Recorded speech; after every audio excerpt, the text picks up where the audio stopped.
Good morning and welcome to BOTB HQ in Parsons Green, South West London. My name is Christian Williams, the presenter here at BOTB, where we're here this morning to judge the latest Dream Car competition, which ran from the 25th to the 31st of May 2020. Just before I hand over to Alex, once again, massive congratulations to Giovanni Sottili winning a brand new Mercedes C63S AMG. I'm now going to pass over to Alex Brooks from Onside Law, who will oversee the proceedings this morning. Thanks, Christian. My name's Alex Brooks from Onside Law, and I'll be overseeing the judging this morning. Firstly, I can confirm that the competition data has already been sent to the auditors, Wilkins Kennedy. I'd now like to introduce today's judges. First up, it's Matt Cannon. Good morning, my name's Matt Cannon. I'm a senior county referee and footballer, and I'd love a game of football. Thanks, Matt. If you can now please use the secure link provided to mark on the screen where you think the centre of the ball should be, and we'll then come back to you at the end to justify your position and also for a final panel decision.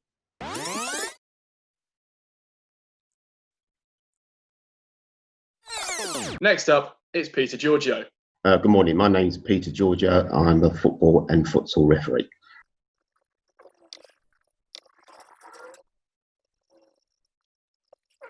Next, it's Ari Mendonca. Hi, my name is Ari Mendonca. I've been involved in football for over 30 years, first as a player, now as a referee.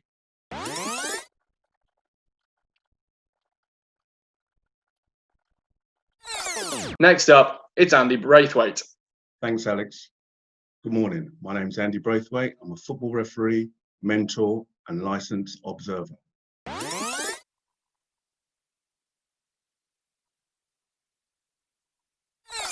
Next up, it's Kieran Fitzgibbon. Hi, my name is Kieran Fitzgibbon. I've played football for more than 30 years and I'm now a senior county referee.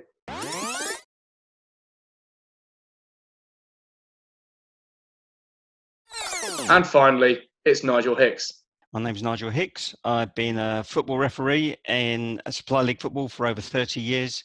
Also a Vice President Director of Middlesex FA.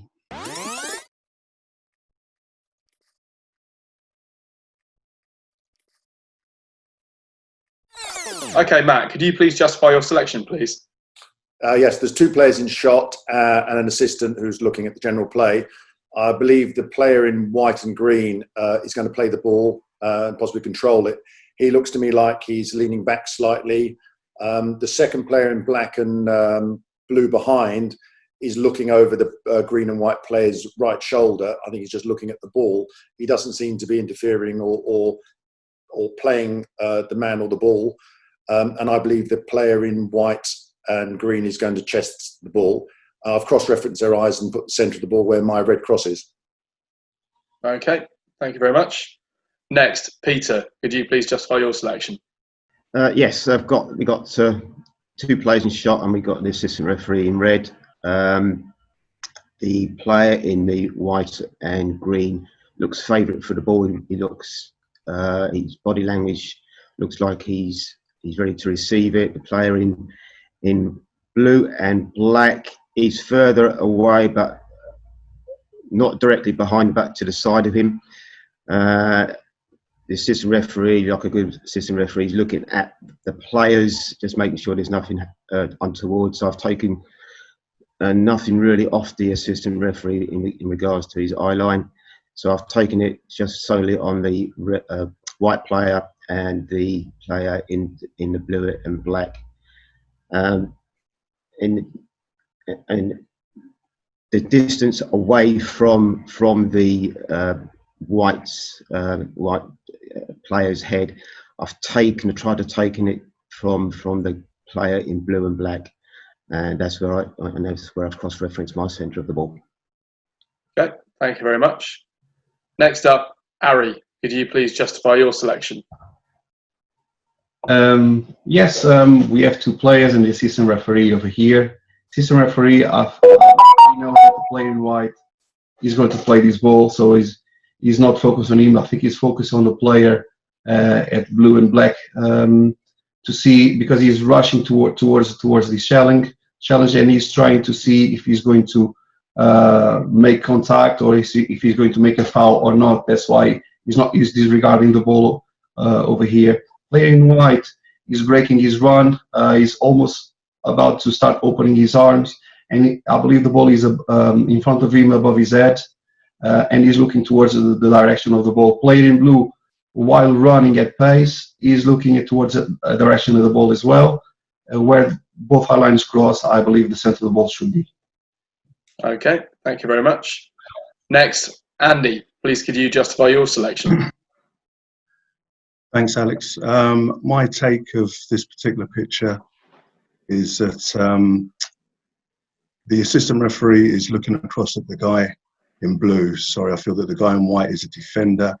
The ball was bounced up sort of in front of him, and he's ready to deal with it. The guy in blue, I feel, is an attacker just pressing up behind him. If you can tell by the picture, they all look at different heights. That tells me that obviously they're all at slightly different distances away from each other. I felt that the guy in white was looking obviously fairly steeply as we all do. It's literally, I feel that the ball is either dropping over or bounced in front of him, and he's just deciding whether to hook it away or deal with it somehow. Regarding his eye line, as I said, I'm slightly a little more steeper than majority of my colleagues. The guy in blue gave me the distance or the angle from behind. I've taken nothing from the assistant referee's eyes because, as I say, I feel he's looking at possibly at the attacker to see if he's going to interfere with the guy in white. And the cross-reference of my lines puts the centre of the ball where I've placed my orange cross. Okay, thank you very much. Next, Kieran, could you please justify your selection? Yes, Alex, thank you. I more or less agree with most of my colleagues here. I think the assistant is looking at the two players and not looking at the ball. I do think, though, the assistant is in motion, and I think two players in shot have been running towards the ball. The player in white, or in the white shirt, is, I think, steadying himself, preparing himself to play the ball, but not quite. It's not quite clear how he's going to play the ball, whether he's going to head it, whether he's going to chest it, or try and control his feet. I think he's looking at the ball, trying to judge what he's going to do with the ball, which is why I think the ball's a little bit further away than some of my colleagues. I do think the player in white and the player in the blue and black top are both looking at the ball directly, and I've taken the position of their eye lines as to where I've put the centre of the ball. Okay, thank you very much. And finally, Nigel, please could you justify your selection? Thanks, Alex. Okay, so working way across the picture, agree with my colleague Kieran that I think the match official is looking at the player. I think most match officials are taught to look at where the ball is going to land and watch for the players on the ground for fouls. So I think that will be a bit of a red herring. That said, to the player in white, he's looking right up into the top of his head, so the direction of his face isn't exactly where he's looking. It's like, for me, it's as though he's watching the ball come onto his head, which is why I feel that the ball is quite close to him and it's dropping.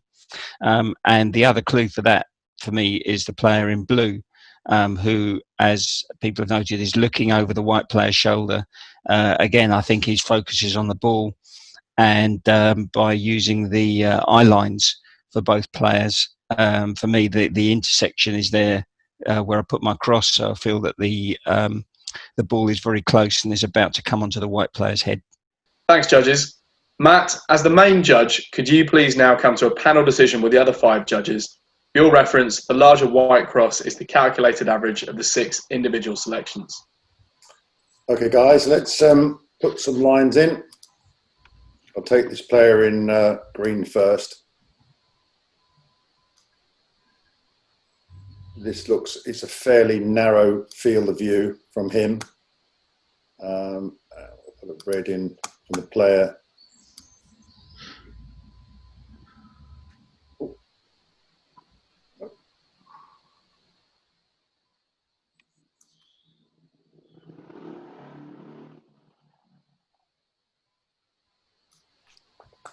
So they're the two sort of view lines from the two players. Obviously, we've got a couple, Ari and Kieran, a bit further away, and we've got Nigel and Pete a little bit lower, with Andy and myself in the sort of middle of the planes. Anyone got any more thoughts? If we you can see this blue player's got a bit of white under his pupil, so I thought he was looking slightly higher than say Peter or Nigel is. But what are people's thoughts on how it looks generally? I think when you put that the circle there, if that were the ball, that looks entirely plausible as a point where the ball would be as an average. I think probably the two outliers at each side that average each other out, and I think probably where you're putting it is, if I was to see a picture with the ball there, it wouldn't strike me as odd at all. No, I mean on that line, if I put it over yours, which is the centre of the ball, it is really imminently close to the player in white, and likewise with Ari and Kieran, the ball's a lot further away. So, I mean, if I, just in this experiment, took yourself out, Nigel, and then Ari, it goes back to the same position. If I took Kieran out as well, it drops into the three of us. But obviously that alters it quite a lot to take, you can't take three people out.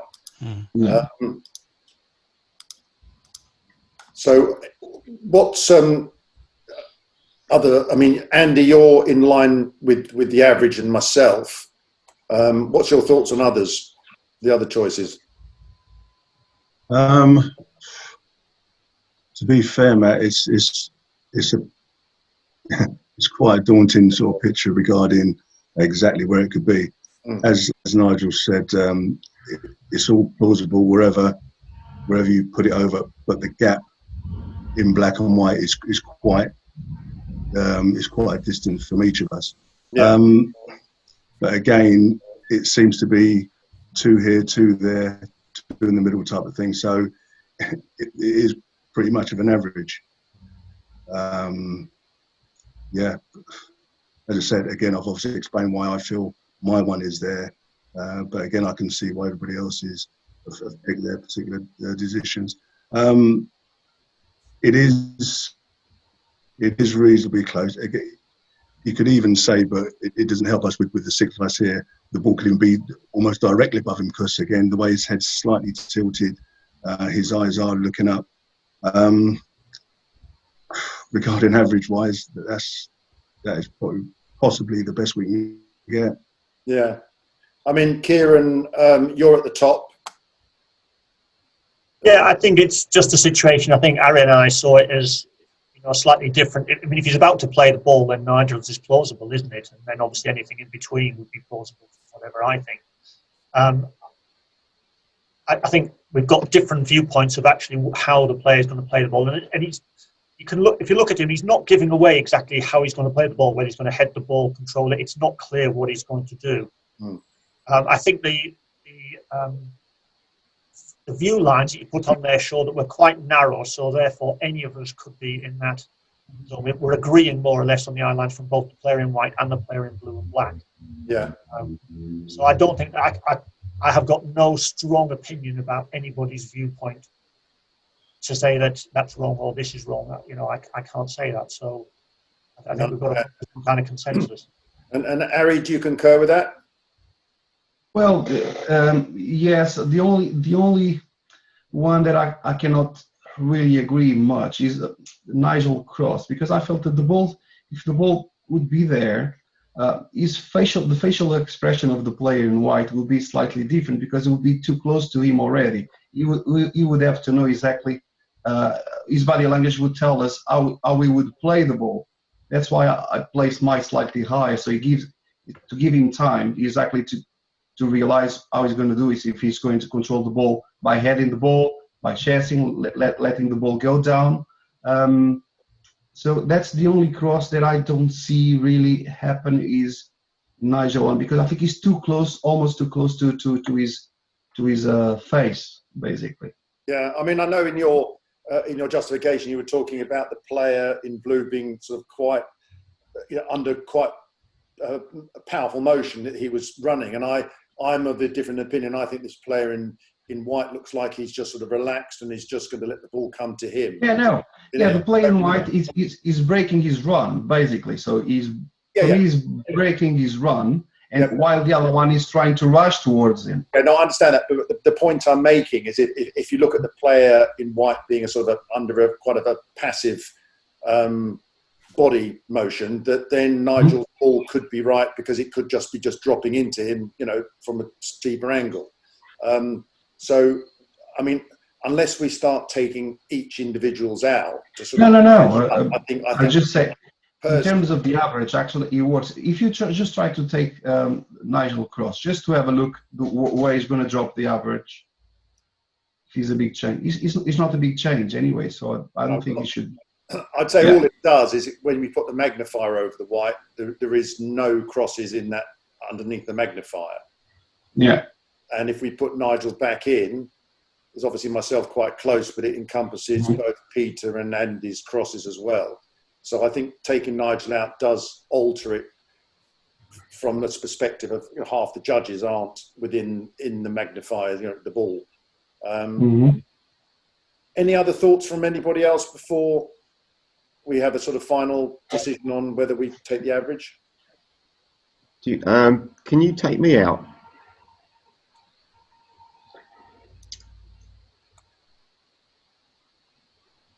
That's interesting.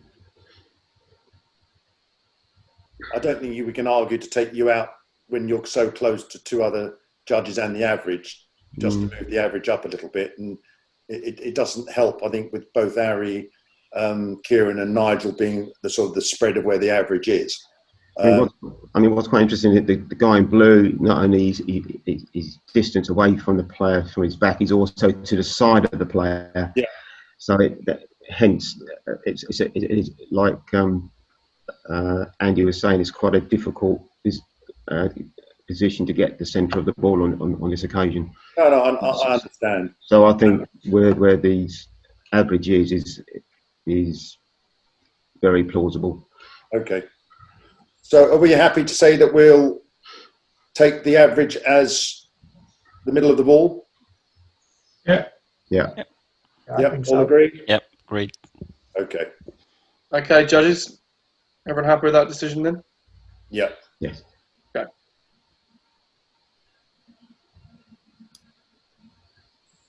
I just think personally looking at where I put the average, I think it's a bit off, a bit low.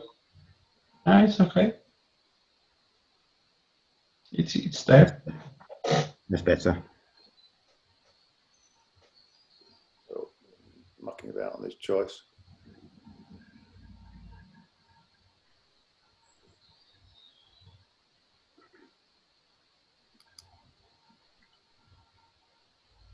Okay, you happy with that now? Everyone happy with that?